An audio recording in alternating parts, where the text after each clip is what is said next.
আসসালামু আলাইকুম, welcome to nutrition with Lina. বর্তমান বিশ্বে অনেক জনপ্রিয় একটি ডায়েট হচ্ছে লো কার্ব ডায়েট।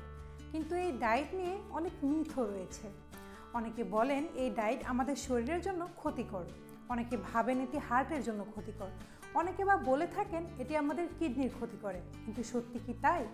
আজ আমি প্রমাণ করব কিভাবে লো কার্ব ডায়েট আপনার স্বাস্থ্যকে আরও উন্নত করতে পারে। কি বলে রিসার্চ, এই সব কিছু জানবো আজকের এই ভিডিওতে। Let's dive into the video.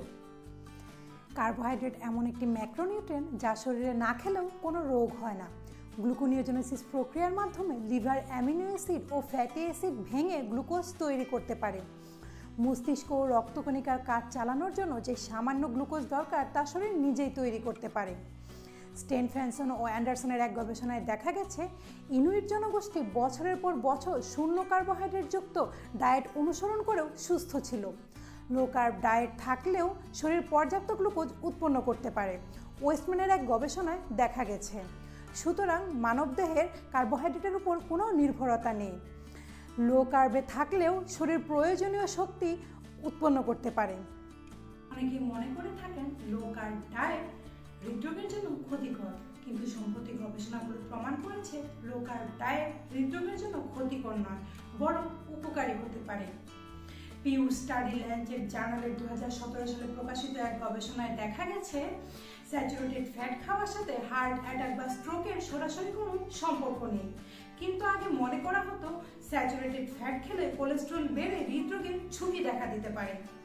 উল্টো উচ্চ কার্বোহাইড্রেট যুক্ত ডায়েটে থাকলে হৃদরোগের ঝুঁকি বাড়ার সম্ভাবনা রয়েছে। ফ্রেমিংহাম হার্ট স্টাডির এক গবেষণায় দেখা গেছে লো কার্ব ডায়েট ভালো কোলেস্টেরল অর্থাৎ এইচডিএল বাড়ায়, খারাপ কোলেস্টেরল এলডিএল কমায়, পাশাপাশি ট্রাইগ্লিসারাইড কমায়, যা হার্টের জন্য উপকারী।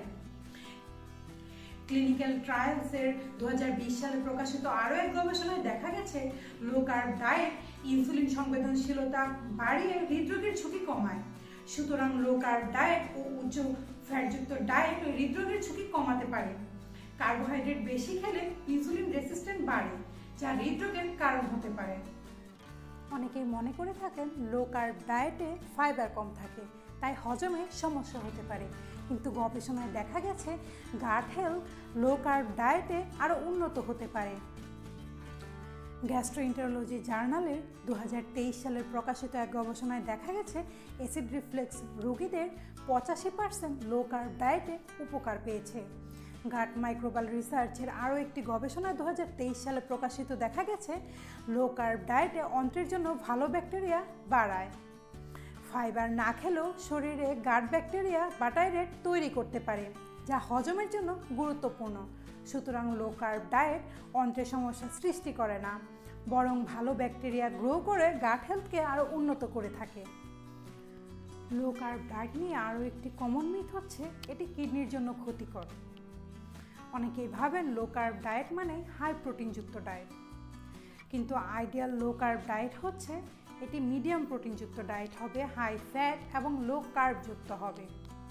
ক্লিনিক্যাল নিউট্রিশন জার্নাল 2023 প্রকাশিত এক গবেষণায় দেখা গেছে low carb diet type 2 diabetes এবং কিডনি ফাংশন আরও উন্নত করতে পারে। বিএমজে স্টাডি 2025 আরও একটি গবেষণায় দেখা গেছে low carb diet kidney filtration ক্ষমতা ঠিক রাখে এবং প্রদাহ কমায়। সুতরাং লো কার্ব ডায়েট কিডনির জন্য ক্ষতিকর নয়, বরং প্রদাহ কমিয়ে কিডনির সুরক্ষা দিতে পারে। So far, I have discussed about the benefits of low carb diet. কিন্তু একটি কথা মাথায় রাখবেন, আমাদের সকলের বডি মেকানিজম এবং মেটাবলিজম এক না। সো আমরা চাইলেও সবাই এই ধরনের ডায়েট করতে পারবো না। এই ধরনের ডায়েট শুরু করার আগে অবশ্যই ক্লিনিক্যাল নিউট্রিশনিস্ট বা ডায়েটিশিয়ানের পরামর্শে শুরু করবেন। Remember one thing, to get rich never risk your health.